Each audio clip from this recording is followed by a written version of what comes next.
من الشيطان الرجيم بسم الله الرحمن الرحيم يا أيها الذين آمنوا كتب عليكم الصيام كما كتب على الذين من قبلكم لعلكم تتقون صدق الله العظيم اللهم صل على محمد وعلى آل محمد كما صليت على إبراهيم وعلى آل إبراهيم إنك حميد مجيد اللهم بارك على محمد وعلى آل محمد كما باركت على إبراهيم وعلى آل إبراهيم إنك حميد مجيد IIM Bangladesh কমিউনিটির আয়োজনে আজকের এই প্রোডাক্টিভ রমাদান প্রোগ্রাম 2020 এর প্রথম দিনে এই প্রোগ্রামটিতে যারা অনলাইনে যুক্ত হয়েছেন আপনাদের সবাইকে জানাচ্ছি আন্তরিক শুভেচ্ছা আন্তরিক মোবারকবাদ রমাদানুল কারীমের আন্তরিক শুভেচ্ছা রমাদান কারীম রমাদান মোবারক কুল্লা আম ওয়া আনতুম বিখাইর আমরা শুরুতে আল্লাহ রাব্বুল ইজ্জা ওয়াল জালালের দরবারে শুকরিয়া জ্ঞাপন করছি যিনি আমাদেরকে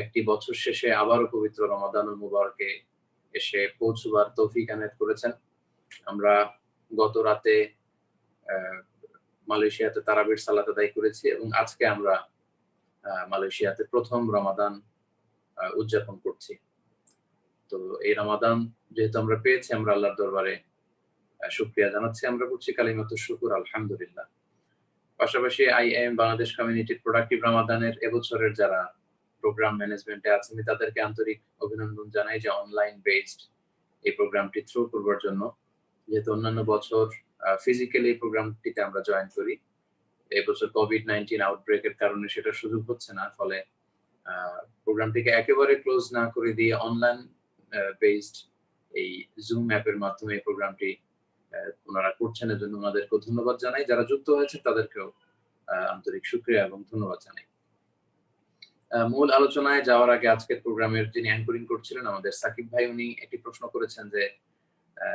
আইএম বাংলাদেশ কমিউনিটি সম্পর্কে আমার এক্সপেরিয়েন্স বা প্রোডাক্টিভ রমাদানের ব্যাপারে আমার এক্সপেরিয়েন্স আমি আসলে মালয়েশিয়াতে প্রায় অনেক বছর আমি আন্তর্জাতিক ইসলামী বিশ্ববিদ্যালয়ে মালয়েশিয়া থেকে মাস্টার্স করেছি এখন পিএইচডি তে আছি এবং শেষের দিকে একেবারে এটা আমার লাস্ট সেমিস্টার তো আমি এর আগে পড়াশোনা করেছিলাম আল আজহার ইউনিভার্সিটিতে এবং সেখানে মাদিনাতুল বুরুস আল ইসলামিয়া নামে একটা ফরেন হোস্টেল আছে সেখানে ছিলাম তো সেখানে মোর দ্যান 100 ন্যাশনালিটিজ আমরা একসাথে ছিলাম এবং সত্যি আল আজহারে যে 5টি বছর আমরা পড়াশোনা করেছি এটা আমাদের স্মৃতির পাতায় অমর হয়ে থাকবে সে 5টি বছর এবং আমার মনে হতো যে মাদিনাতুল বুরুস আল ইসলামিয়া মিশরের সেই ফরেন হোস্টেলটা দুনিয়ার বুকে আল্লাহর একটা জান্নাতের মতো মনে হতো সেখানকার ইসলামী পরিবেশ সেখানকার ফরেন কালচার সবাই মিলে ইসলামিক কালচারকে বিলং করা আরবিতে একে অপরের সাথে কথা বলা মসজিদে ইবাদত করা নামাজ পড়া বিভিন্ন প্রোগ্রামে জয়েন করা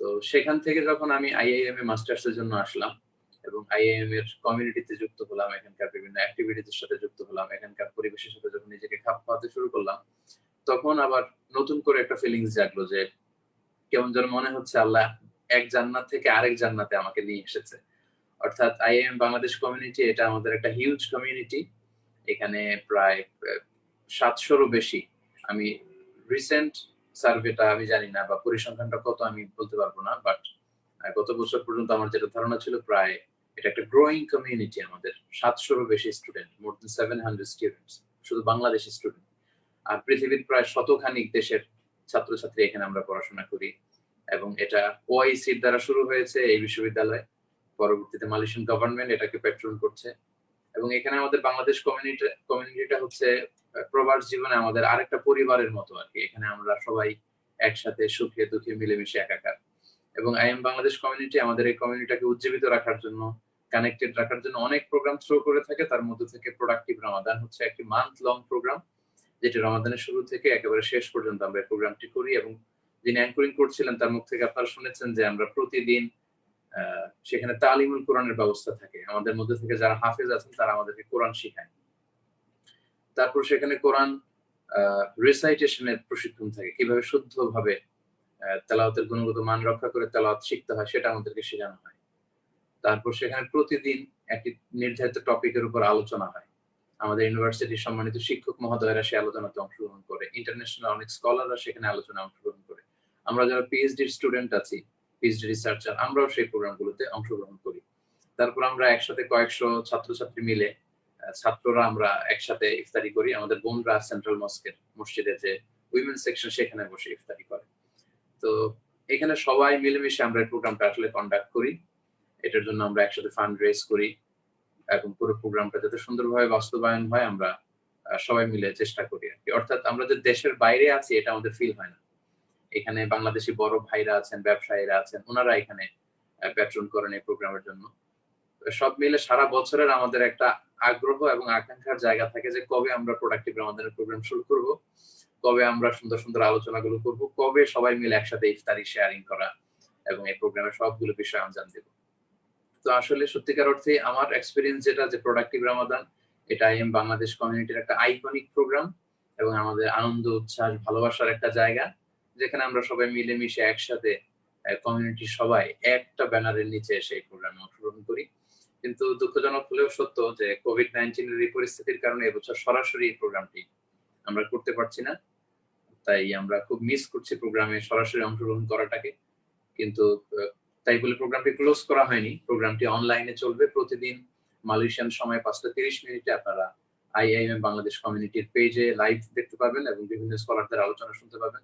এবং আমাদের ভাইরা সেখানে ইউনিভার্সিটির ভেতরে ইফতারির অ্যারেঞ্জমেন্টও করেছে, সেটা হয়তো প্রত্যেক স্টুডেন্টদের রুমে রুমে পৌঁছে দেওয়া হবে। তো সেক্ষেত্রে এখানে একটা ফান্ড রেজিং এর বিষয় আছে। বিগত বছরগুলোতে আপনারা যারা প্রোডাক্টিভ রামাদানে ডোনেট করতেন বা অংশগ্রহণ করতেন তারই ধারাবাহিকতা এবছরও আপনারা সেটা অব্যাহত রাখবেন বলে আমি আশা করি এবং আইএম বাংলাদেশ কমিউনিটি এবং প্রোডাক্টিভ রামাদান এই জাতীয় প্রোগ্রামগুলোর আমি সর্বোচ্চ সফলতা কামনা করে আমার মূল আলোচনায় আমি চলে যাচ্ছি। সম্মানিত সুধী, আজকে আমাকে আলোচনার একটা বিষয় দেওয়া হয়েছে। টপিকটি হচ্ছে ইউনিক রমাদান ফর মুসলিম উম্মাহ। অর্থাৎ এবারে রমাদানটা আমাদের জন্য একটা ব্যতিক্রম ধর্মী রমাদান। এরকম রমাদান হয়তো অ্যাটলিস্ট আমি আমার জীবনে যখন আমি বুঝতে শিখেছি, বুঝে উঠতে শিখেছি, তারপর থেকে এই বছর পর্যন্ত আমি কখনো দেখিনি এরকম রমাদান। আপনারাও হয়তো দেখেননি। যারা অনেক সিনিয়র তাদের হয়তো এরকম কোনো এক্সপেরিয়েন্স থাকতে পারে, কোনো দুর্যোগ বা কোনো মহামারী বা কোনো বিপদকালীন মুহূর্তের রমাদান, কিন্তু আমরা দেখিনি বা আমরা এই বয়সের যারা আমরা কখনো এরকম রমাদান দেখিনি। কারণ রমাদান বলতেই দেশে বা প্রবাসে আমাদের ঈমান জাগা নিয়ে একটা ভিন্ন অনুভূতি কাজ করে যে আমরা তারাবির সালাত করব। আমি পার্সোনালি মালয়েশিয়াতে মসজিদ নেগারাতে তারাবির সালাত করতাম, মসজিদ বিলায়াতে পড়তাম, সেখানকার তেলাওয়াত গুলো মানে হৃদয়ে ছুঁয়ে যেত। এবং পাশাপাশি আমাদের আইআইএম এর সেন্ট্রাল মস্ক, আইআইএম এর যে তারাবির সালাত হয়, এখানেও আসলে খুব সুন্দর একটা পরিবেশ থাকে। উইমেন সেকশনে উইমেনরা পড়ে, আমাদের সেকশনে আমরা পড়ি, ছোট্ট বাচ্চারা সেখানে অংশগ্রহণ করে। সব মিলে অসাধারণ একটা ভিন্ন ধরনের একটা অনুভূতি আমাদের। কিন্তু এবছর সেই অনুভূতিটা আমরা পাচ্ছি না। সবাই মিলে একসাথে তারাবির সুযোগ আমাদের হচ্ছে না। ইভেন ওয়াক্তি যে জামাতের নামাজগুলো, এই নামাজগুলো কিন্তু আমাদের পড়ার সুযোগ হচ্ছে না। আমাকে মেহেরবানি করে এখন কেউ কল করবেন না, আমি একটি লাইভ প্রোগ্রামে আছি। তাই আমি অনুরোধ করব এই মুহূর্তে কেউ কল করবেন না, প্রোগ্রামের পরে আপনারা কল করবেন। তো আমরা রমাদানে জামাতে সালাত আদায় করি, সেটা আমাদের সুযোগ হচ্ছে না, কারণ মসজিদগুলো লকডাউনের কারণে বন্ধ ঘোষণা করা হয়েছে। সৌদি আরবে আমরা গতকাল জানতে পেরেছি যে 10 রাকাত তারাবির সালাত আদায় করা হবে, তাও সীমিত কিছু লোকদেরকে নিয়ে, যারা মসজিদুল হারামের স্টাফ আছে শুধু তারাই অংশগ্রহণ করতে পারবে। এবং বাংলাদেশের ধর্ম মন্ত্রণালয় থেকে আমরা গত রাতে জেনেছি যে ওনারা ফিক্স করে দিয়েছেন 12 জন, 2 জন হাফেজ সহ 12 জন শুধু তারাবিতে অংশগ্রহণ করতে পারবে। এই যে তারাবিকে আমরা মিস করছি, জামাতে সালাত আদায় মিস করছি, ইফতারির প্রোগ্রামগুলো আমরা অংশগ্রহণ করতাম সেটা মিস করছি। উমরা, রমাদানে উমরা করলে হজের সমান সওয়াব হয়, সেটা আমরা মিস করছি। এবং প্রত্যেকে ঘরে বসে বসে আমাদেরকে ইবাদত করতে হচ্ছে, ঘরের বাইরে আমরা যেতে পারছি না। রমাদানে অনেক অর্গানাইজেশন ইফতার বিতরণ করতো, অনেক আনন্দ উৎসাহের সাথে সেটা হতো। এইবার হয়তো ওইভাবে এগুলো সম্ভব হবে। এই সবকিছু মিলিয়ে কোভিড-19 আউটব্রেকের এই প্রকোপের কারণে গোটা বিশ্ব যখন লকডাউন, সেক্ষেত্রে আসলেই 1441 হিজরির আমাদের এই রমাদানটা একটা ডিফারেন্ট রমাদান, একটা ইউনিক রমাদান। তো মসজিদে যে আমরা তারাবি পড়তে না পারলেও, জামাতে মসজিদে অংশগ্রহণ করতে না পারলেও, আল্লাহ কিন্তু এই পরিস্থিতিতে আমাদের প্রতিটি ঘরকেই বাইতুল্লাহ বানিয়ে দিয়েছেন, মানে আল্লাহর ঘর। আমরা প্রতিটি ঘরে এখন জামাতে সালাত আদায় করছি, তেলাওয়াত করছি, ইবাদত করছি। এবং গতকাল আমি আমার এখানে বাসাতেই তারাবির সালাত আদায় করেছি। এবং আমরা সবাই বাংলাদেশেও হয়তো আজ রাত থেকে তারাবি যেটা শুরু হবে, যেহেতু মসজিদে যাওয়ার সুযোগ হচ্ছে না, বাসায় আমরা তারাবির সালাত আদায় করব। তো এই সব দিক মিলিয়ে এই টপিকটা দেয়া হয়েছে। সাধারণত আমাদের প্রোডাক্টিভ রমাদানের প্রথম প্রোগ্রামটিতে আমি আলোচনা করে থাকি এবং সেখানে টপিক দেয়া থাকে যে ওয়েলকামিং রমাদান, আমরা কিভাবে রমাদানকে ওয়েলকাম জানাবো। তো এবছর যেহেতু আমাদের একটা ইউনিক বা ডিফারেন্ট রমাদান, সেই বিবেচনায় টপিক দেয়া হয়েছে যে এই ইউনিক রমাদান ফর মুসলিম। আসলে এবছরের রমাদানটা চিরস্মরণীয় হয়ে থাকবে আমাদের কাছে। যুগ যুগ ধরে এই রমাদানটা মনে থাকবে আমাদের, যে আমরা ঘর থেকে বের হতে পারিনি, তারাবির সালাতে অংশগ্রহণ করতে পারিনি, মসজিদগুলো বন্ধ ছিল, ঘরেই আমাদেরকে ইবাদত করতে হয়েছে। তো যেহেতু লকডাউনের কারণে আমরা সবাই ঘরে, আমাদের হাতে এখন প্রচুর সময়, তাই আমাদের প্রোডাক্টিভ ওয়েতে এই সময়গুলো কাজে লাগাতে হবে, যাতে করে এই রমাদানে আমাদের নতুন করে আত্মোপলব্ধি তৈরি হয়, যাতে করে এই রমাদানে আমরা আল্লাহর সাথে সম্পর্ক বাড়াতে পারি, কোরআন নাজিলের মাসে কোরআনের সাথে আমাদের অ্যাটাচমেন্টটা যেন আমরা আরো বাড়াতে পারি। এই বিষয়গুলো যদি আমরা এনশিওর করতে পারি, তাহলে আসলেই রমাদান যে উদ্দেশ্যে আমাদের জন্য এই পৃথিবীতে এসেছে সেটা হাসিল হবে। প্রিয় দর্শক এবং শ্রোতাবৃন্দ, আমি আমার আলোচনার শুরুতে কালামুল্লাহ মাজিদের সূরাতুল বাকারার 183 নম্বর আয়াত তেলাওয়াত করে আমার আলোচনা শুরু করেছিলাম, এবং রমাদান কেন্দ্রিক আলোচনা হলেই সাধারণত যে কয়েকটি আয়াত আলোচকরা তেলাওয়াত করে থাকেন, তন্মধ্য থেকে এই আয়াতটি অন্যতম। এখানে আল্লাহ তাআলা ইরশাদ করছেন, ইয়া আইয়ুহাল্লাযীনা আমানু কুতিবা আলাইকুমুস সিয়াম কামা কুতিবা আলাল্লাযীনা মিন ক্বাবলিকুম লাআল্লাকুম তাত্তাকুন। অর্থাৎ হে বিশ্বাসীরা, তোমাদের জন্য সিয়ামকে ফারজ করা হয়েছে যেমনি ভাবে তোমাদের পূর্ববর্তী গণদের উপর সিয়ামকে ফারজ করা হয়েছিল, যাতে করে তোমরা মুত্তাকি বা আল্লাহ সচেতন হতে পারো। এই আয়াতে বেসিক্যালি তিনটি বিষয়ের কথা বলা হয়েছে। প্রথমে বলা হয়েছে যে সিয়াম এটি আমাদের জন্য ফরজ, নফল বা সুন্নাহ ইবাদত নয়, এটি নফল কিংবা সুন্নাহ ইবাদত নয়, বরং সিয়াম হচ্ছে রমাদানে আমাদের জন্য ফরজ, এটি আল্লাহ তাআলা আমাদের জন্য ফরজ করে দিয়েছেন। দ্বিতীয়ত যে ইনফরমেশনটা আমরা এই আয়াতে পাই সেটি হচ্ছে যে এই সিয়ামের ফরজ করার বিষয়টি শুধু আমাদের জন্য নয়, এটি আমাদের আগে যত জাতি গোষ্ঠী ছিল, যত উম্মাহ ছিল, সবার উপর আল্লাহ তাআলা এই সিয়ামকে ফরজ করে দিয়েছিলেন। আর সর্বশেষে আল্লাহ তাআলা বলেছেন যে লাআল্লাকুম তাত্তাকুন। এই সিয়াম ফরজ করার বা সিয়ামকে প্রেসক্রাইব করার মূল উদ্দেশ্য হচ্ছে যাতে করে তোমরা আল্লাহ সচেতন হতে পারো। এটা হচ্ছে prime objective of fasting during Ramadan. রমাদানের রোজার মূল লক্ষ্য বা উদ্দেশ্য হচ্ছে যাতে করে আমরা আল্লাহ সচেতন হতে পারি, আল্লাহ ভীরু হতে পারি। অনেকে মনে করে থাকেন যে ক্ষুধার কষ্ট অনুভব করা হয়তো রমাদানের মূল উদ্দেশ্য, গরিবরা কেমন করে দিনাতিপাত করে এটা ফিল করা হয়তো রমাদানের মূল উদ্দেশ্য, আল্লাহর আদেশ আমরা মানছি কিনা এটা মূল উদ্দেশ্য। এগুলো প্রত্যেকটাই রমজানের কোনো না কোনো উদ্দেশ্যের সাথে জড়িত, কিন্তু রমাদানের বা সিয়ামের প্রাইম অবজেক্টিভ হচ্ছে এই আয়াতের শেষে আল্লাহ যেটা বললেন লাআল্লাকুম তাত্তাকুন, যাতে করে তোমরা আল্লাহ সচেতন হতে পারো, যেটাকে আমরা বলি গড কনসিয়াসনেস। অর্থাৎ আমরা যে কোনো পরিস্থিতিতে থাকি নাই কেন, আমাদের সব কর্মকাণ্ড আল্লাহ তাআলা অবজার্ভ করছেন, দেখছেন। Allah is watching me, Allah is observing me. এই যে চিন্তাটা অথবা এই যে ভাবনাটা, এই ভাবনাটার নামই হচ্ছে তাকওয়া, and this is the essence of Islam. এটা হচ্ছে ইসলামের নির্যাস। পুরো কোরআনের নির্যাসকে যদি আপনি সংক্ষেপে আমাদের সামনে তুলে ধরতে বলেন, সেক্ষেত্রে আমি বলবো যে তাকওয়াটাই হচ্ছে পুরো কোরআনের নির্যাস। আমি সাকিব ভাইকে একটু জিজ্ঞেস করবো যে সাকিব ভাই, আপনারা কি আমার কথা শুনতে পাচ্ছেন? অথবা যে কোনো মডারেটর যিনি ওই দিকটাতে আছেন, আমাকে একটু জানাতে হবে যে আপনারা কি শুনতে পাচ্ছেন আমার কথা? জি মিজান ভাই, আলহামদুলিল্লাহ আমরা আপনার কথা শুনতে পাচ্ছি এবং লাইভে দর্শকরাও আপনার কথা ভালোভাবে শুনতে পাচ্ছেন। জি জি, ধন্যবাদ আরাফাত ভাই। আচ্ছা, তাহলে আমরা বলছিলাম যে এই সিয়ামকে প্রেসক্রাইব করার মূল উদ্দেশ্য হচ্ছে লাআল্লাকুম তাত্তাকুন, যেটি এই আয়াতের শেষাংশে বলা হয়েছে, যাতে আমরা মুত্তাকি হতে পারি। অর্থাৎ সব সময় এই সেন্সটা আমাদের মধ্যে রাখা, জাগ্রত রাখা, যে আমি যেখানেই থাকি না কেন, আমি যাই করি না কেন, আমি যেই পরিস্থিতিতে থাকি না কেন, আল্লাহ কিন্তু আমাকে দেখছেন। আমি দরজা বন্ধ করে, লাইট বন্ধ করে, লোকচক্ষুর অন্তরালে যদি কোনো পাপ করি, সেখানে হয়তো সিকিউরিটি গার্ড দেখে না, পুলিশ দেখে না, আমার ফ্রেন্ডসরা দেখে না, আমার গার্ডিয়ানরা দেখে না, কেউ দেখে না, কিন্তু আল্লাহ দেখে। এই যে কেউ দেখে না কিন্তু আল্লাহ দেখে, এই সেন্সটার নামই হচ্ছে তাকওয়া। দিস ইজ কল্ড তাকওয়া। ওমরে ফারুক রাদিয়াল্লাহু তাআলা আনহু, উনি রাত্রিবেলায়, উনি যখন খলিফাতুল মুসলিমিন, আমিরুল মুমিনিন, তিনি মদিনাতে ওনার জনগণদের কি অবস্থা এটা দেখবার জন্য রাত্রিবেলা ছদ্মবেশে ঘুরে বেড়াতেন। তো সারা রাত তিনি এলাকার খোঁজ খবর নিয়ে যখন ফিরে আসছিলেন, ওমর ফারুক রাদিয়াল্লাহু তাআলা আনহু মদিনার উঁচু এলাকাতে থাকতেন, যেটাকে হাদিসের ভাষায় বলা হয়েছে আওয়ালিল মাদিনা। তো তিনি ফিরে আসার সময় দেখলেন যে প্রাচীর ঘেরা একটা ঘরের ভেতর থেকে একজন বৃদ্ধা মহিলা আর একজন যুবতী মেয়ে, তাদের কনভারসেশন তিনি শুনতে পেলেন। তিনি শুনতে পেলেন যে বৃদ্ধা মহিলা তার মেয়েকে বলছে যে তাড়াতাড়ি ঘুম থেকে উঠে তুমি ওটের দুধ দহন করো, আর সেই দুধের সাথে পানি মেশাও, যাতে করে বেশি দামে আমরা মদিনার বাজারে বিক্রি করতে পারি। তখন মেয়েটি বলল যে মা, আপনি কি জানেন না যে আমিরুল মুমিনিন ফরমান জারি করেছেন যে দুধের সাথে কেউ যদি পানি মেশায় আর সেটা যদি প্রমাণিত হয় তাহলে তাকে দৃষ্টান্তমূলক শাস্তি দেয়া হবে। তো তখন বৃদ্ধা মা মেয়েটিকে বলল যে আরে এখন তো গভীর রাত, আমিরুল মুমিনিনও দেখবে না, তার সৈন্যবাহিনী পাইক পেয়াদা কেউ দেখবে না, কোন সিকিউরিটি গার্ডও দেখবে না, তুমি তাড়াতাড়ি দুধের সাথে পানি মেশাও।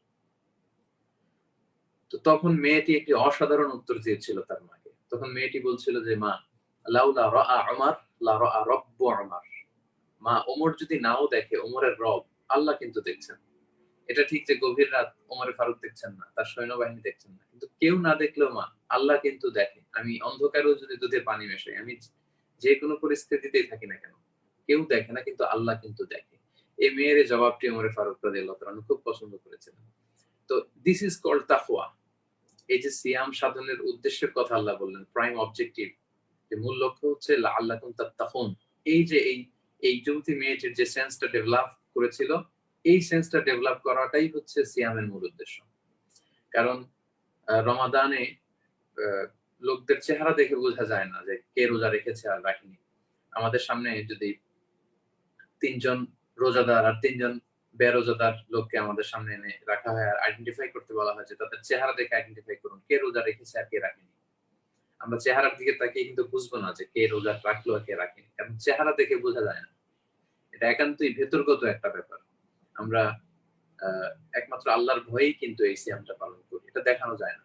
কারণ ঘরের ভেতরে এসে আমি প্রচন্ড তৃষ্ণার্ত, আমার ফ্রিজে হয়তো ফলের জুস আছে, আমি খাচ্ছি না, প্রচন্ড তৃষ্ণায় বুক ফেটে যাচ্ছে, কিন্তু আমি ঠান্ডা পানি খাচ্ছি না। ক্ষুধার্ত, আমার ফ্রিজে খাবার আছে, আমি কিন্তু খাবার খাচ্ছি না।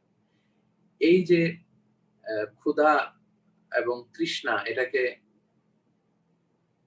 এটার যে কষ্ট, এটাকে ভুলে যে একমাত্র আল্লাহর ভয়ে আমি যে একান্ত পরিবেশে লুকিয়েও যে আমি খাচ্ছি না, দিস ইজ কল্ড তাকওয়া। এবং আল্লাহ বলেছেন যে সিয়ামের মধ্য দিয়ে এই তাকওয়ার গুণটা তোমাদের মধ্যে ডেভেলপ করে। এই তাকওয়ার গুণকে ডেভেলপ করার জন্যই সিয়ামকে প্রেসক্রাইব করা হয়েছে। তাই সম্মানিত দিনী ভাই এবং বোনেরা, এই যে 1 মাস ধরে আমরা সিয়াম সাধন করব, আমাদের ইবাদত, আমাদের সিয়াম, আমাদের সব কার্যক্রমের মধ্য দিয়ে আমাদেরকে এটা একটু খেয়াল রাখতে হবে যে যে উদ্দেশ্যে, যে প্রাইম কনসার্ন নিয়ে সিয়ামকে ফরজ করা হয়েছে, সেটা আমার ডেভেলপ করছে কিনা, আমার তাকওয়া is going up or going down, এটা খেয়াল রাখতে হবে। আমি যদি সিয়ামও পালন করলাম, আবার অশ্লীল কাজের সাথে যুক্ত থাকলাম, মিথ্যাচারের সাথে যুক্ত থাকলাম, অন্যায় পাপ কাজের সাথে আমি যুক্ত থাকলাম, তাহলে বোঝা গেল যে এই সিয়াম যে কারণে প্রেসক্রাইব করা হয়েছে সেটা আসলে আমার মধ্যে হাসিল হচ্ছে না। তাই আমি সর্বপ্রথম এটা বলতে চাই যে যে কারণে সিয়ামকে আমাদের জন্য ফোর্স করা হয়েছে, যেই গুণাবলী হাসিল করবার জন্য, তাকওয়া, সেই তাকওয়ার গুণটা যেন আমাদের মধ্যে ডেভেলপ করে, এই বিষয়ে যেন আমরা সবাই সচেতন থাকি। সম্মানিত সুধী, এই মাসটি এমন একটি মাস যে মাসে বেশি বেশি ইবাদত করার পরিবেশ সৃষ্টি করে দেওয়া হয়, এবং এই মাসে ভালো কাজ করলে এটার সওয়াব বাড়ানো হয়। দ্য রিওয়ার্ডস অফ আমাল in this blessed months are multiplied. অন্যান্য মাসে ভালো কাজ করলে এটার সওয়াব দেওয়া হয় গাণিতিক হারে, কিন্তু রমাদানে সৎকর্ম করলে এটার সওয়াব দেওয়া হয় জ্যামিতিক হারে। এমনকি এটার সওয়াব বাড়াতে বাড়াতে এমন পর্যায়ে নিয়ে যাওয়া হয় যে এটার সওয়াব যে কত হবে এটা কেউ ধারণা করতে পারে না। এবং এ মাসে জান্নাতের দরজাগুলোকে খুলে দেওয়া হয়। সহিহ মুসলিমের বর্ণনায় এসেছে, ইদা জাআ রমাদান, যখন রমাদান মাস আসে, ফুতিহাত আবওয়াবুল জান্নাহ, জান্নাতের দরজা খুলে দেওয়া হয়। ওয়া গুলিকাত আবওয়াবুন নার, জাহান্নামের দরজাকে বন্ধ করে দেওয়া হয়।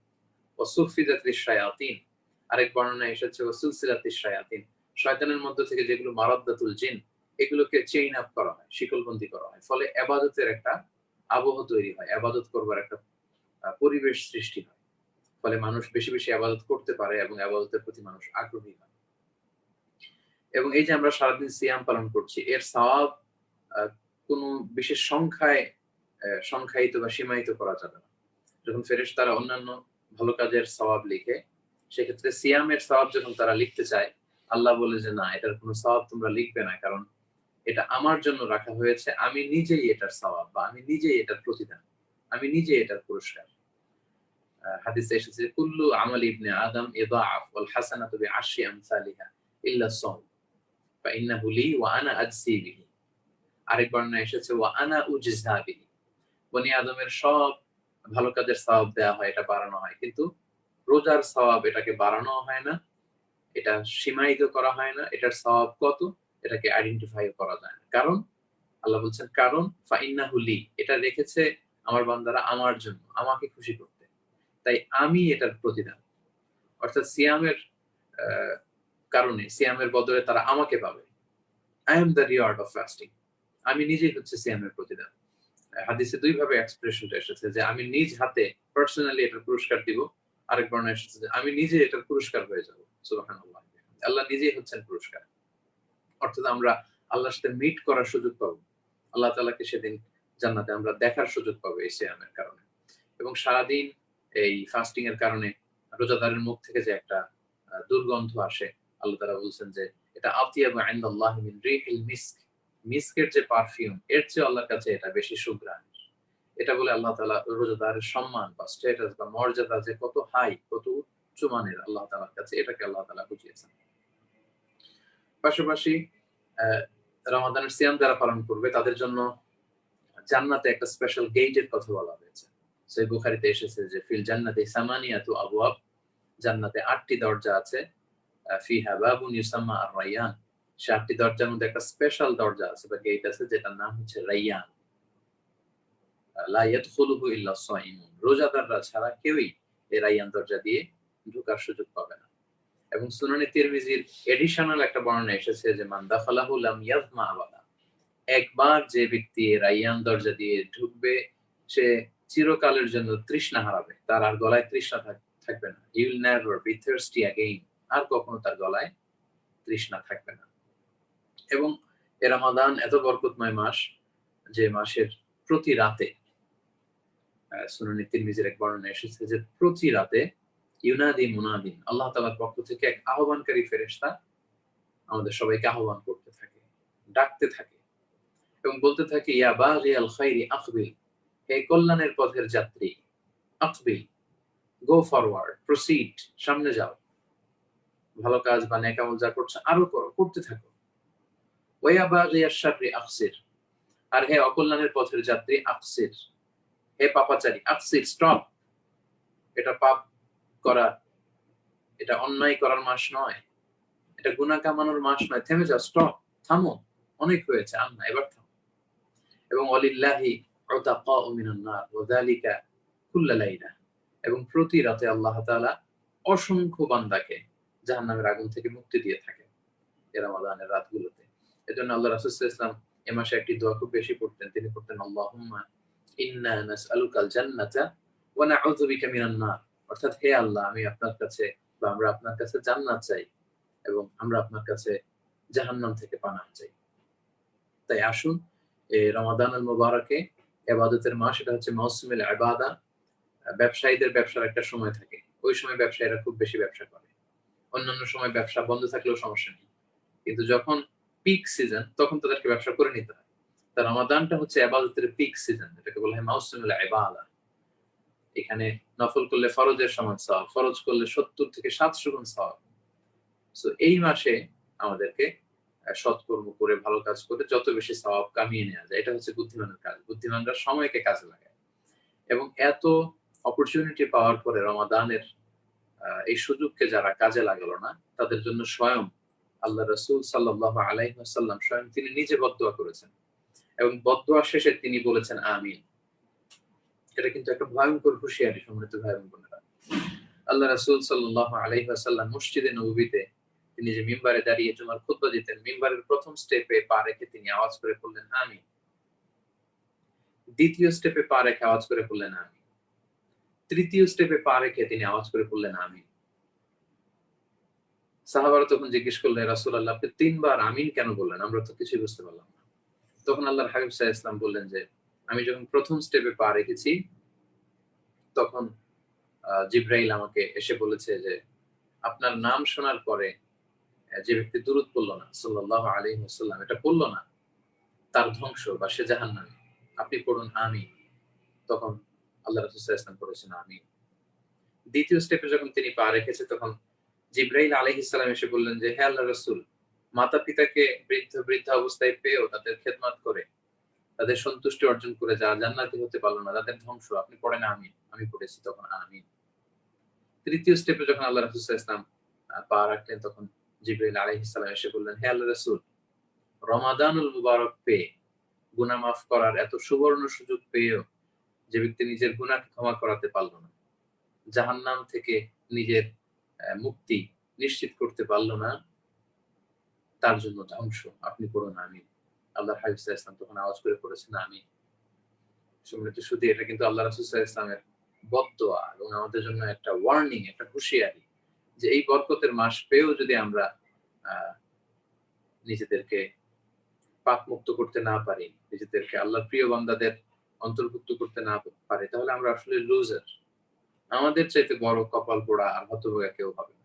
তাই লকডাউনের এই সময়ে, এই অফুরন্ত সময় আমাদের হাতে, আমরা যেন আমাদের ঘরে বসে বসে খুবই প্ল্যান মাফিক, পরিকল্পনা মাফিক এই সময়টা কাটাই। চোখের পলকে কিন্তু এই 30টা দিন চলে যাবে। আজকে already the first day of Ramadan is going to be finished. শেষ হতে যাচ্ছে, কিছুক্ষণ পরেই আমরা ইফতারি গ্রহণ করবো। এভাবে দেখতে দেখতে 30 দিন চলে যাবে। তাই আমরা এই সময়গুলোকে যেন অবহেলায় না কাটাই, আমরা যেন দীর্ঘ 1 মাসের এই লম্বা সময়টাকে পরিকল্পনা মাফিক কাটানোর চেষ্টা করি। আমাদের একটা ওয়েল প্ল্যান থাকা দরকার যে আমি রমাদানের কোন সময়টাতে তেলাওয়াত করব, কখন একটু তাফসীর করব, কখন একটু হাদিস পড়ব, কখন অনলাইনের ইসলামিক লেকচার গুলো শুনবো, কখন কিছু সোশ্যাল অ্যাক্টিভিটিতে সময় দিব। এরকম একটা প্ল্যান আমাদের থাকা দরকার। তা না হলে কিন্তু হেলায় খেলায় রমাদানটা কেটে যাবে। তাই আমি আজকের প্রোডাক্টিভ রমাদানের এই প্রথম সেশনের প্রথম প্রোগ্রামে আমি উদাত্ত আহ্বান জানাবো, যারা এখনো রমাদানটা কিভাবে কাটাবেন কোনো প্ল্যান প্রোগ্রাম করেননি, তারা একটি প্ল্যান আপনারা করে ফেলুন, একটি পরিকল্পনা আপনারা করে ফেলুন। কারণ সুন্দর একটি পরিকল্পনা হচ্ছে একটি সফল কাজের অর্ধেক। তাই পরিকল্পনা ছাড়া এই রমাদানের এই মোক্ষম সময়টুকু কিন্তু আমাদের ওইভাবে কাজে লাগবে না। তাই আমি বলবো যে যারা পরিকল্পনা করেছেন আলহামদুলিল্লাহ, পরিকল্পনা রিভাইজ করুন। তার কত পার্সেন্ট আপনি প্রতিদিন করতে পারছেন আপনি দেখুন, নিজের সাথে নিজের সেলফ ক্রিটিসিজম করুন। আর যারা এখনো পরিকল্পনা করেননি তারা কি সুন্দর পরিকল্পনা করুন। রমাদানের পরিকল্পনা নিয়ে আমি আমার একমাত্র ভেরিফাইড পেজ মিজানুর রহমান আজহারি নামে যে ফেসবুকের ভেরিফাইড পেজ আছে আমার, সেই পেজটিতে আমি একটি স্ট্যাটাস শেয়ার করেছিলাম। সেখানে আমি 7টি পয়েন্টে কিছু কথা আলোকপাত করেছি আমার স্ট্যাটাসে, এবং আমি বলেছি যে এই 7টি ব্যাপারে আমাদের পরিকল্পনা থাকা উচিত। আজকের এই সেশনে আমি সেই 7টি পরিকল্পনা আপনাদের সামনে একটু করে শেয়ার করতে চাচ্ছি। আমি সেখানে প্রথম যেই পরিকল্পনার কথা বলেছিলাম সেটা আমি যাকাত রিলেটেড বলেছিলাম, যে যাকাত রিলেটেড পরিকল্পনা, যে এই রমাদানে আমাদের যাকাত দিয়ে দেওয়া উচিত। আমাদের আইআইএম এর অনেক স্টুডেন্টদের সাথে এটা হয়তো রিলেভেন্ট হবে না, আবার কেউ কেউ সম্পদশালী যে স্টুডেন্ট ভাইরা আছে তাদের সাথে হয়তো রিলেভেন্ট হবে। যদি আপনাদের সাথে রিলেভেন্ট না হয় তাহলে এই মেসেজটুকু আপনাদের আত্মীয় স্বজনের মধ্যে থেকে যারা সচ্ছল সম্পদশালী তাদের কাছে আপনারা পৌঁছে দিতে পারেন। আমাদের প্রথম পরিকল্পনা হওয়া উচিত যে আমাদের যাকাত এর রমাদানের শুরুতে আদায় করে দেয়া, এবং যাকাত অগ্রিম আদায় করা যায়। আপনি চাইলে অগ্রিম আদায় করতে পারবেন। যাকাতের একটা শর্ত হচ্ছে হাল আনিল হাউল, 1 বছর পূর্ণ হওয়া। তো আপনার যদি 1 বছর পূর্ণ নাও হয়ে থাকে, আরো 3-4 মাস বাকি থাকে, আপনি চাইলে কিন্তু অগ্রিম যাকাত আপনি আদায় করতে পারবেন, এবং চাইলে আগামী বছরের যাকাত আপনি আদায় করতে পারবেন। সেই যাকাতের কত আদায় করলেন টুকে রাখলেন, আগামী বছর শেষে কম বেশি হবে সেটা আপনি ব্যালেন্স করলেন। কারণ এখন এর চেয়ে বড় সৎকর্ম আর হতে পারে না। যেহেতু কোভিড-19 এর কারণে লকডাউন, কাজকর্ম বন্ধ। আমি যদি আমাদের বাংলাদেশের কথাই বলি, অনেক লোক না খেয়ে আছে, এবং সোশ্যাল মিডিয়াতে বিভিন্ন ভিডিওতে আমরা দেখছি যে যারা দিন আনে দিন খায়, ডেইলি বেসিসে ইনকাম করে, যারা ঘর থেকে বেরোতে পারলে উপার্জন হয় আর ঘরে বসে থাকলে তাদের উপার্জন হয় না। যেমন ফর এক্সাম্পল রিকশাওয়ালা ভাইরা প্রতিদিন বের হলে হয়তো 500-700 টাকা ইনকাম, 300 বা 400 টাকা ওনারা জমা দিয়ে দেয়, বাকি 400 টাকা তাদের থাকে। এটা দিয়ে তাদের একদিন চলে যাবে, 2 দিন চলে যায়। তারা রিকশা চালাতে পারলে উপার্জন হয়, না চালাতে পারলে উপার্জন হয় না। এই যে লকডাউনের পিরিয়ডে তাদের কাজকর্ম নেই, তারা কিভাবে দিনাতিপাত করছে? আমাদের মধ্য থেকে যারা সচ্ছল তাদের কিন্তু এটা দায়িত্ব। ওয়াফি আমওয়ালিহিম হাক্কুন লিসাইলি ওয়াল মাহরুম, তোমার সম্পদের ভাগীদার বা ওনার কিন্তু তুমি একা নও। এখানে যারা ভিক্ষুক, যারা অনাহারী, যারা অর্থ সংকটে এখন ভুগছে, তাদেরও অধিকার আছে। তাই আমাদের উচিত এই রমাদানের শুরুতেই যাকাত আদায় করে দেয়া, যেহেতু সওয়াব মাল্টিপল হচ্ছে এবং এখন এটা খুবই খুবই রেলেভেন্ট যে মানুষ না খেয়ে আছে, অনাহারে আছে, অর্থ সংকটে ভুগছে। তাই আমাদের যাকাত গুলো যেন আমরা এই করোনা পরিস্থিতিতে যারা অভুক্ত এবং অসহায় আছে তাদের পাশে দাঁড়াই এবং আমাদের যাকাতের অর্থ যেন তাদের হাতে আমরা পৌঁছে দিই। এই ব্যাপারে আমরা পরিকল্পনা করতে পারি এবং খুব দ্রুতই যেন এটা আমরা করি, যাতে বড় কোনো ক্রাইসিসে উপনীত হওয়ার আগে আমরা একে অপরের পাশে দাঁড়িয়ে এই ক্রাইসিসটা ওভারকাম করতে পারি। তো সেই স্ট্যাটাস আমি প্রথমে যাকাত রিলেটেড পরিকল্পনা করার কথা সবাইকে বলেছিলাম যে আপনাদের ফিনান্সিয়াল ক্যালকুলেশন করে ফেলুন, যাকাত আদায় করে দিন। যাকাত আদায়ের দিনক্ষণ বাকি থাকলেও আপনারা অগ্রিম আদায় করে দিন, কারণ বর্তমান এই ক্রাইসিস মুহূর্তে এর চেয়ে বড় সৎকর্ম হতে পারে না। মানুষের কাছে খাবার পৌঁছে দেয়া, তাদের পাশে দাঁড়ানো, তাদেরকে আর্থিক সহায়তা দেয়া, এর চেয়ে বড় ভালো কাজ আমার দৃষ্টিতে এই রমাদানে আর হতে পারে না। তাই আমি উদাত্ত আহ্বান জানাবো, যাদের আমাদের যাকাত ফরজ হয়েছে আমরা যেন খুব দ্রুত যাকাত দিয়ে দিই এবং অগ্রিম যাকাত আদায় করা যায়, চাইলে আপনি অগ্রিম আদায় করে দিতে পারেন। 2 নম্বরে আমি সেই স্ট্যাটাসটিতে উল্লেখ করেছিলাম যে কোরআনুল কারীম কেন্দ্রিক আমাদের একটা প্ল্যান থাকা উচিত।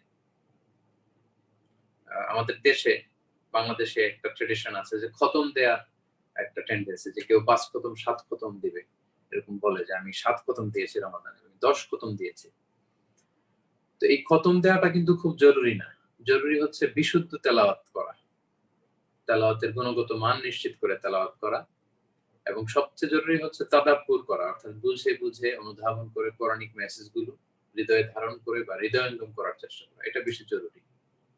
আমি যখন তেলাওয়াত করব আমি তাড়াহুড়ো করে তেলাওয়াত করতে পারবো না, এটা নিষেধ। কারণ আল্লাহ বলেছেন ওয়ারাত্তিলিল কুরআনা তারতিলা, তোমরা তারতিলের সাথে ধীরে সুস্থে তেলাওয়াত করো। এবং আল্লাহর হাবিব সাল্লাল্লাহু আলাইহি ওয়াসাল্লাম এভাবে প্রতি আয়াত শেষে থেমে থেমে সময় নিয়ে তিনি তেলাওয়াত করতেন। এবং কোরআন বুঝে পড়াটা বেশি জরুরি। তাই এই রমাদানে যদি আমাদের সুযোগ হয়, আমরা যদি কোরআনের বঙ্গানুবাদ করতে পারি, that will be very great work. শুরু থেকে শেষ পর্যন্ত একবার যদি আল্লাহ তাআলা কি বলেছেন, কি মেসেজ দিতে চেয়েছেন, এটা যদি আমরা করতে পারি, এটা হবে রমাদানের অন্যান্য সব আমলের চেয়ে সুন্দরতম একটি আমল। তাই আমি বলবো যে কোরআন যেন আমরা বুঝে বুঝে করি আমাদের মাতৃভাষা। এখন প্লে স্টোরে আপনি ডাউনলোড করতে পারেন, বিভিন্ন অ্যাপস এর মাধ্যমে কোরআনের অনুবাদ পাওয়া যায়, ইংরেজিতে ট্রান্সলেশন পাওয়া যায়, সহজ বাংলা তাফসীর পাওয়া যায়। সো আমাদের হাতে কোনো এক্সকিউজ নাই যে কেন আমরা পড়ি না। লকডাউনে যেহেতু আমাদের হাতে অনেক সময়, আমরা যেন এটা করি।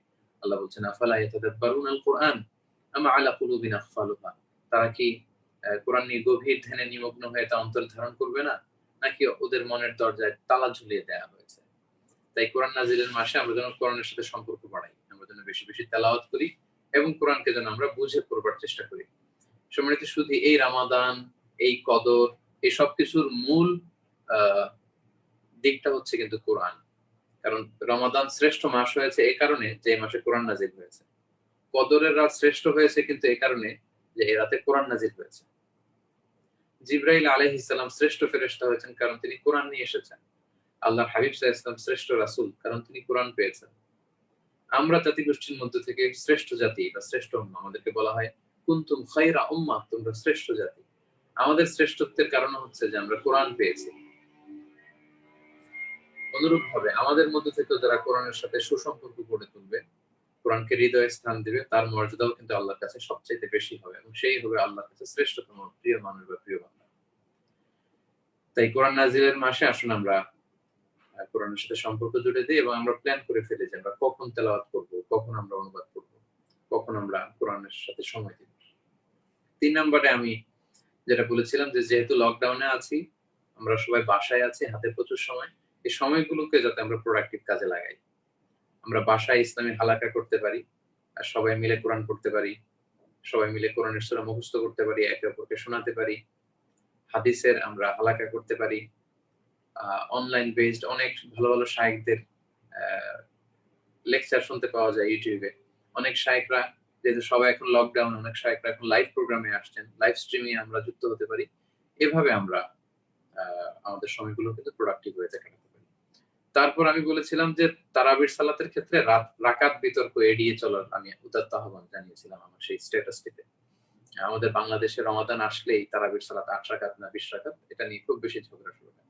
আমরা আবহমান কাল থেকে বাংলাদেশে ২০ রাকাত তারাবির সালাত করে আসছি এবং এটা হাদিস সম্মত। উমরে ফারুক রাদিয়াল্লাহু তাআলা আনহু সাহাবীদের কনসালটেশন করে চালু করেছেন, সেখান থেকে শুরু করে এখন পর্যন্ত সেটা আছে। তো আমরা সেটাই করব, যেহেতু ইবাদতের মাস, যত বেশি ইবাদত করা যায়। এবং ২০ রাকাতের একটা সুবিধা হচ্ছে যে পুরো কোরআন খতম হয় খুব সুন্দরভাবে, প্রতিদিন ১ রাকাত করে শেষ হয়, এক পারা করে কিন্তু আমরা শেষ করতে পারি। সো এই ২০ রাকাতের এই ট্র্যাডিশনটা খুবই ভালো, আমরা ২০ রাকাতই করব। তবে কারো যদি সুযোগ না হয়, স্বাস্থ্যে না কুলায়, যেহেতু এটা নফল নামাজ কিংবা সুন্নাহ নামাজ, এখানে কেউ কম বেশি করতে পারে। ইসলামী শরিয়াতে যেখানে প্রশস্ততা দেওয়া হয়েছে, ফ্লেক্সিবিলিটি দেওয়া হয়েছে, সেটা নিয়ে যেন আমরা বাড়াবাড়ি না করি। বাট এখানে গুরুত্বপূর্ণ বিষয়টা হচ্ছে যে সালাদটা যাতে প্রাণবন্ত সালাদ হয়, স্বতঃস্ফূর্ত, আপনি ফিল করে করে সালাদ পড়ছেন, এবং সেখানে রুকু সেজদাগুলো যেন ধীরস্থির ভাবে হয়। রুকু থেকে যেন আমরা কয়েক সেকেন্ড সোজা হয়ে দাঁড়িয়ে থাকি, ২ সেজদার মাঝখানে যেন সোজা হয়ে আমরা কিছু সময় বসি। আল্লাহ হাবিব সাল্লাল্লাহু আলাইহি ওয়াসাল্লামের রাতের সালাতের বর্ণনা যখন আম্মা জান আয়েশা রাদিয়াল্লাহু তাআলা আনহা দিচ্ছিলেন, উনি বলছিলেন যে ফালা তাসআল আন হুসনিহিন্না ওয়া তুলিহিন্না। নবী সাল্লাল্লাহু আলাইহি ওয়াসাল্লামের রাতের নামাজ যে কত লম্বা ছিল, কত সুন্দর ছিল, এ ব্যাপারে আমাকে আর কিছু জিজ্ঞেস করো না। তার মানে এত লম্বা এবং এত সুন্দর করে তিনি সালাত পড়তেন। হাত্তা তাতাফাত্তারু কদামা, আল্লাহ রাসূল সাল্লাল্লাহু আলাইহি ওয়াসাল্লাম দাঁড়িয়ে থাকতে থাকতে ওনার পা গুলো টিউমারের মতো ফুলে যেত। আল্লাহ রাসূল সাল্লাল্লাহু আলাইহি ওয়াসাল্লামের পা মোটা হয়ে যেত, ফুলে যেত। এত লম্বা সময় তিনি কিয়াম করতেন, লম্বা সময় রুকু করতেন, সুজুদ করতেন। সো আমরা তেলাওয়াত যখন করব, আমরা কিয়ামুল লাইলে লম্বা তেলাওয়াতের জন্য চেষ্টা করি, লম্বা রুকু সিজদার জন্য চেষ্টা করি। অর্থাৎ ধীরে সুস্থে একাগ্র চিত্তে খুশু খুদু মেনটেন করে তা'দীরুল আরকানের সাথে যেন আমরা তারাবির সালাত বলুন বা কিয়ামুল লাইল বলুন, সেটা যেন করি। আমরা যেন কখনো রাকাত বিতর্কে না জড়াই। তারপর আমি তাহাজ্জুদের সালাতের কথা বলেছিলাম যে রমাদানে তাহাজ্জুদের সালাতের একটা সুবর্ণ সুযোগ কিন্তু আমাদের হচ্ছে। কারণ সাহারি খাওয়ার জন্য কিন্তু আমাদেরকে উঠতেই হচ্ছে ঘুম থেকে। সারা বছর কিন্তু আমাদের অনেক সময় সুযোগ হয়ে ওঠে না। ফলে সাহুর খেতে যখন আমরা উঠবো, তখন কিন্তু আমরা ২-৪ রাকাত তাহাজ্জুদের সালাত পড়তে পারি, এবং তাহাজ্জুদের সালাত যারা পড়ে তাদেরকে আল্লাহ তাআলা সম্মানের স্থানে আদিষ্ট করেন। আল্লাহ তাআলা তাদেরকে খুব পছন্দ করেন। আল্লাহ তাআলা বলছেন, "ওয়ামিনাল লাইলি ফাতাহাজ্জাদ বিহি নাফিলাতান লাকা আসা আইয়া বা'আসাকা রাব্বুকা মাকামান মাহমুদা।" নবী হে, তাহাজ্জুদের সালাত এটা আপনার জন্য অতিরিক্ত, আর আল্লাহ তাআলা এই কারণে আপনাকে প্রশংসনীয় মাকামে অধিষ্ঠিত করবেন। তাই সাহুর খাওয়ার আগে বা পরে ২-৪ রাকাত তাহাজ্জুদ পড়ার অভ্যাস যেন আমরা করি, এবং এই সুযোগটা কিন্তু আমাদের এখন আছে, যেহেতু আমরা ভোর রাতে উঠি। তারপর আমি পরিমিত ইফতার ও সাহুর গ্রহণের কথা বলেছিলাম। আমরা এখন অনেকেই হয়তো বাজার করছি রমাদানের জন্য, বা কি খাবো এগুলো প্ল্যান করছি। সেক্ষেত্রে একটা হেলদি ডায়েট রাখা উচিত। খুব বেশি ভাজা পোড়া, খুব বেশি তৈলাক্ত এবং অতিমাত্রায় যাতে আমরা না খাই। যতটুকু খাওয়ার প্রয়োজন ততটুকু খাই। বিশেষ করে আল্লাহর হাবিব সাল্লাল্লাহু আলাইহি ওয়াসাল্লাম যেভাবে প্রেসক্রাইব করেছেন যে সুলুসুন লি তাআমিহি, সুলুসুন লি শারাবিহি ওয়া সুলুসুন লি নাফাসি। পেটের ১/৩ খাবার এর জন্য, পেটের ১/৩ হচ্ছে পানীয় বা পানির জন্য, আর বাকি ১/৩ থাকবে শ্বাস-প্রশ্বাস নেওয়ার জন্য। এভাবে যদি আমরা খাই, তাহলে কিন্তু আমরা সুস্থ থাকবো, এবং খাবারের আইটেমে যদি আমরা একটা হেলদি ডায়েট রাখি, তাহলে কিন্তু আমরা খুব সুন্দর রমাদান কাটাতে পারবো। রমাদান আসলেই অনেকের গ্যাস্ট্রিক, অনেকের আলসার, অনেকের এটা সেটা আমরা শুনি। এটার অন্যতম কারণ হচ্ছে সারাদিন ফাস্টিং শেষে যদি আমরা খুব বেশি ভাজা পোড়া বা অতিরিক্ত ভুরিভোজ করে ফেলি, এটা আমাদেরকে অলস বানিয়ে দিবে। ফলে দেখবেন যে তারাবি পড়তে আপনার কষ্ট হচ্ছে, কিয়ামুল লাইলে আপনি মজা পাচ্ছেন না, সারাদিন কোরআন তেলাওয়াতেও মজা পাচ্ছেন না। এজন্য আমি বলবো যে পরিমিত ইফতার এবং সাহুর গ্রহণ করুন। এবং সবশেষে আমি লাইলাতুল কদরের ব্যাপারে সবাইকে সিরিয়াসলি পরিকল্পনা নিয়ে রাখতে বলেছিলাম, এবং বলেছি যে ক্যালেন্ডারে প্রয়োজনে তারিখগুলো আপনারা মার্ক করে রাখুন। কারণ এটা হচ্ছে লাইলাতুল কদরে খায়রুম মিন আলফি শাহর, ১০০০ মাসের চেয়ে সেরা হচ্ছে এ রাত। এবং আল্লাহর হাবিব সাল্লাল্লাহু আলাইহি ওয়াসাল্লাম বলেছেন যে মান হুরিমা খায়রাহা ফাকাদ হুরিম, যে লাইলাতুল কদরের বরকত মিস করলো সে আসলে হুরিম, হি ইজ দ্য লুজার, সে হতভাগা। তাই আমরা হতভাগা হতে চাই না, আমরা নিশ্চয়ই সবাই গেইনার হতে চাই এই বরকতের মাসে। আল্লাহর হাবিব সাল্লাল্লাহু আলাইহি ওয়াসাল্লাম বলেছেন যে ফালতামিসু ফিল আশরিল আওয়াখির মিনাল বিতর, তোমরা রমজানের শেষ দশকের বেজর রাতগুলো, অর্থাৎ ২১, ২৩, ২৫, ২৭, ২৯, এই 5টি রাতের যে কোনো একটি রাত কিন্তু কদর হয়ে যেতে পারে। যদিও বাংলাদেশের 27 রাতে খুব বেশি ইবাদত করা হয়। হ্যাঁ, 27 রাত one of the odd nights of কদর, কদরের বেজর রাতের একটা রাত, কিন্তু সুনিশ্চিত করে কিন্তু বলা যায় না যে 27 রাতেই কদর হচ্ছে। হতে পারে, আবার নাও হতে পারে। তাই বুদ্ধিমান প্র্যাকটিসিং মুসলিমার কাজ হচ্ছে শেষ দশকের 5টা বেজর রাতে সমান তালে ইবাদত করা এবং এই কদরের বরকত মাহাত্ম্য হাসিল করার চেষ্টা করা। সম্মানিত সুধী, এই বিষয়গুলো যদি আমরা একটু খেয়াল রাখতে পারি এবং আমাদের পরিকল্পনায় নিয়ে আসতে পারি, তাহলে আশা করি যে আমরা একটি প্রোডাক্টিভ রমাদান কাটাতে পারবো এবং সত্যিকার অর্থে যে এটা একটা ইউনিক রমাদান ফর মুসলিম উম্মাহ। এভাবে যদি আমরা রমাদানকে পরিকল্পনার মাধ্যমে ইবাদতের মধ্য দিয়ে, মানব কল্যাণের মধ্য দিয়ে কাটাতে পারি, তাহলে আসলেই এটা চিরকালের জন্য ইউনিক হয়ে থাকবে, আমাদের স্মৃতিতে চিরভাস্বর হয়ে থাকবে। আল্লাহ তাআলা আমাদের সবাইকে কথাগুলো বুঝবার ও আমল করার তৌফিক দান করুক। শেষ পর্যন্ত যারা আমার আলোচনাটি শুনেছেন আপনাদেরকে শুকরিয়া জানাই। যারা লাইভে যুক্ত হয়েছেন তাদেরকে আমি আন্তরিক শুভেচ্ছা জানাই। আল্লাহ তাআলা আপনাদের সবাইকে ভালো রাখুক, সুস্থ রাখুক, হেফাজতে রাখুক। হাদা মা ইনদি ওয়াল ইলমু ইনদাল্লাহ আলাইহি তাওয়াক্কালতু ওয়া ইলাইহি উনীব। ওয়াসসালামু আলাইকুম ওয়া রাহমাতুল্লাহি ওয়া বারাকাতুহু।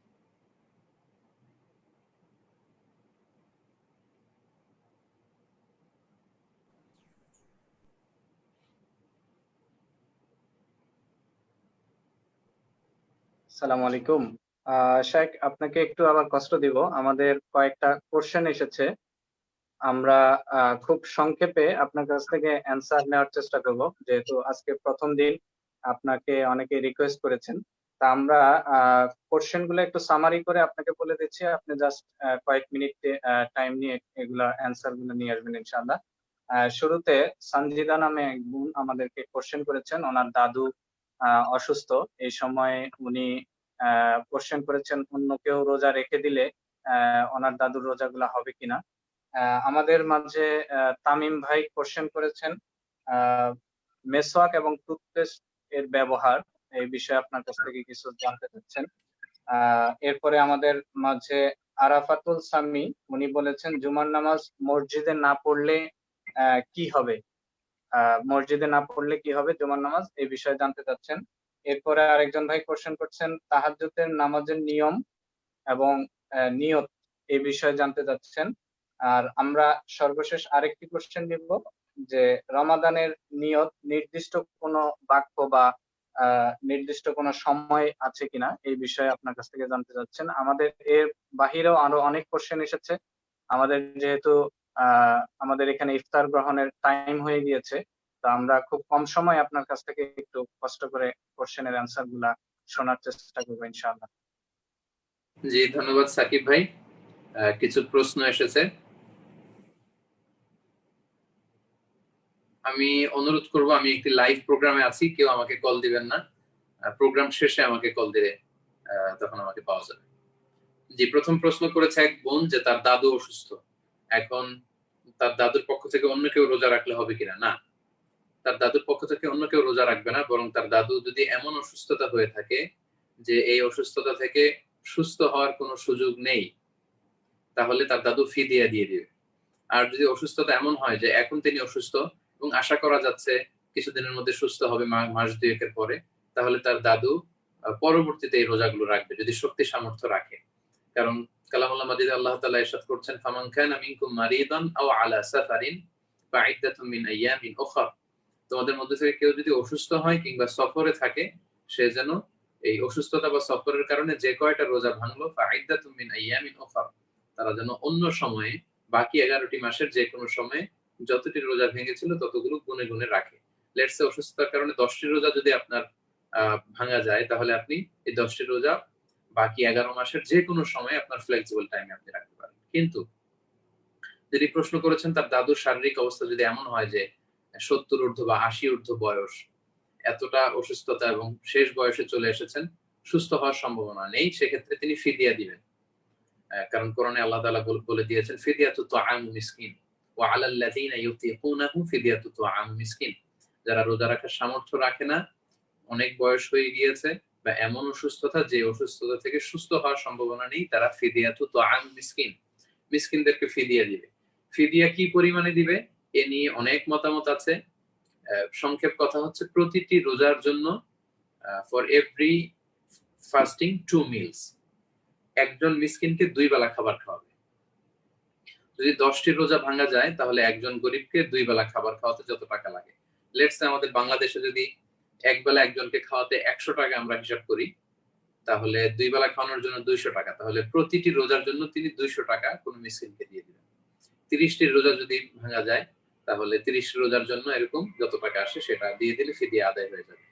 সেক্ষেত্রে একজন লোককে 2 বেলা খাওয়ানো আর 30টার জন্য 30 জন লোককে 2 বেলা খাওয়ানো, দুটোই করা যেতে পারে। অথবা একজন লোককে 30 রোজার জন্য যত টাকা আসে তত টাকা যদি আপনি দিয়ে দেন 6000 টাকা, সেটাও কিন্তু আদায় হয়ে যাবে। দ্বিতীয় এক ভাই প্রশ্ন করেছেন মেসওয়াক এবং টুথপেস্ট, যে রমাদান চলাকালীন অবস্থায় দিনের বেলায় মেসওয়াক করতে কোনো আপত্তি নেই, আপনি মেসওয়াক করতে পারেন। টুথপেস্ট ব্যবহার করাটা অনেক স্কলাররা মাকরু বলেছেন, যেহেতু টুথপেস্টের একটা স্মেল আছে, এটা অনেক সময় একটা স্ট্রং ফ্লেভার থাকে, যেটা জিহ্বায় লাগলে এটার টেস্ট আমরা অনেক সময় ফিল করি এবং কখনো দেহের ভেতরে চলে যেতেও পারে, গলার ভেতরে। এজন্য খুব সাবধানে দিনের বেলা যদি করতেই হয় সাবধানে করবেন। তবে অনেকে মাকরু বলেছেন, কিন্তু টুথপেস্ট দিয়ে ব্রাশ করলে আপনার রোজা ভাঙবে না।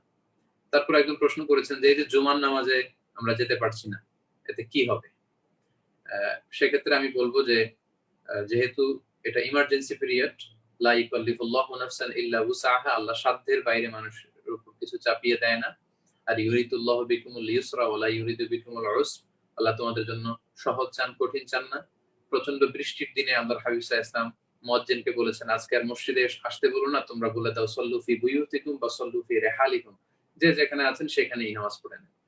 তো বৃষ্টির জন্য যদি এইরকম অ্যানাউন্সমেন্ট হয় শরিয়া ইসলামের পক্ষ থেকে, এখন তো এটা মহামারী, ওয়ার্ল্ড ওয়াইড মহামারী, সো এই আলোকে স্কলাররা ফতোয়া দিয়েছেন যে এখন আপনারা সোশ্যাল ডিস্টেন্সিং মেনটেন করুন, সবাই ঘরের ভেতরে থাকুন এবং ঘরেই জামাত করুন। একটা হাদিসে এসেছে যে মান তারাকা সালাসা জুমাইন তাহাউনান কুতিবা মিনাল মুনাফিকিন, 3টি জুমা ইচ্ছায় যারা ছেড়ে দিবে মুনাফিকদের কাতারে তাদের নাম লেখা হবে। তো এখানে কিন্তু হাদিসে এসেছে তাহাউনান, ইচ্ছাকৃত। আমরা কেউ ইচ্ছাকৃত জুমা ছাড়ছি না, এটা একটা বিশেষ পরিস্থিতি এবং এই পরিস্থিতিতে আমাদের ঘরেই থাকা উচিত। এবং ঘরে যখন আপনি পড়বেন তখন আর জুমা পড়বেন না, তখন আপনি জোহরের সালাত আদায় করবেন। তাহাজ্জুদের নিয়তের ব্যাপারে বলেছেন, নিয়ত হচ্ছে আপনার মনের ইচ্ছা, ইন্টেনশন। আপনি ভোর রাতে উঠে ওযু করে যে মুসল্লায় দাঁড়ালেন আর ভাবছেন যে আমি এখন 2 রাকাত করব, এটাই হচ্ছে নিয়ত। এটা মুখে উচ্চারণ করার কোনো প্রয়োজন নেই, নিয়ত করতে হয়, নিয়ত পড়তে হয় না। রমাদানের নিয়তের ক্ষেত্রেও একই, আপনি ভোর রাতে যখন সাহারি খেলেন এবং আপনি রোজা রাখার সংকল্প করলেন যে আমি ইনশাআল্লাহ আগামীকাল রোজা রাখছি, আমি সাহারি সম্পন্ন করলাম, এই যে আপনার ইন্টেনশন, এটাই হচ্ছে আপনার নিয়ত। আপনার মুখে উচ্চারণ করে নাওয়াইতু আন আসমা গাদাম মিন শাহর যেটা শেখানো হয়, এটার আসলে কোনো প্রয়োজন নেই। এবং আল্লাহ রাসূল সাল্লাল্লাহু আলাইহি ওয়াসাল্লাম এবং সাহাবারা কেউই কিন্তু মুখে উচ্চারণ করে নিয়ত পড়তেন না, নিয়ত করতেন, এক্সেপ্ট হজ এন্ড উমরা। শুধুমাত্র হজ এবং উমরার ক্ষেত্রে আল্লাহর হাবিব সাল্লাল্লাহু আলাইহি ওয়াসাল্লাম এবং সাহাবারা মুখে আওয়াজ করে উচ্চারণ করে নিয়ত করতেন। তারা পড়তেন লাব্বাইকা হাজ্জান, আল্লাহ আমি হজের নিয়ত করলাম, অথবা লাব্বাইকা উমরাতান, আল্লাহ আমি উমরার নিয়ত করলাম। হজ উমরা ছাড়া আর কোনো কিছুতেই মুখে উচ্চারণ করে এভাবে নিয়তের প্রয়োজন হয় না। বাকি সবকিছু হচ্ছে মনের ইন্টেনশন। আপনি যখন মনে মনে ভাবলেন যে সাহারি খেলাম এবং রোজার প্রস্তুতি নিলাম, এভাবেই কিন্তু রোজার জন্য আপনার নিয়ত হয়ে গেল। আশা করি আপনারা সবাই বুঝতে পেরেছেন। সুবহানাকাল্লাহুম্মা বিহামদিকা আশহাদু আল্লা ইলাহা ইল্লা আনতা আস্তাগফিরুকা ওয়া আতুবু ইলাইক। আসসালামু আলাইকুম ওয়া রাহমাতুল্লাহ।